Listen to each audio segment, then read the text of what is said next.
So నేను ఇప్పుడు కొన్ని పేర్లు చెప్తాను, బట్ అంటే ఓన్లీ మీ ఫ్యామిలీ వరకే. అంటే మైండ్లో మీకు ఏమనిపిస్తుంది అంటే బెస్ట్ క్వాలిటీ ఏమున్నాయో ఆ క్వాలిటీ చెప్పేసేయండి. ఫస్ట్ ఆఫ్ ఆల్ స్టార్ట్ చేస్తున్నాను. సో అక్కినేని నాగేశ్వరరావు గారు. చాలా కష్టం అండి చెప్పడం, చాలా ఉన్నాయి, చాలా ఉంటాయి, కానీ చాలా ఉన్నాయి. బాగా ఏదైనా మా గురించి ఒక్కటి. లేదండి, అంటే ఇప్పుడు ఆయనతో పరిచయం నాకు చాలా ఇట్స్ డిఫరెంట్ కదా. నేను ఇంచుమించు ఒక కొడుకులాగా పెరిగాను ఆయనతో. So I have a father son relationship to him. లేదండి, I don't know what to think of it. I don't know best quality అని నేను చెప్పలేనండి. మీకు అనిపించిన తాత ఇలా ఉండాలి ఇప్పుడు?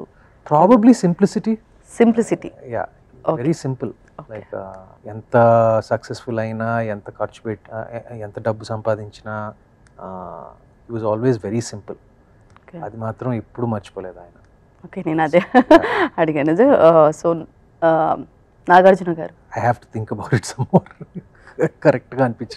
కరెక్ట్గా తెలియట్లేదండి.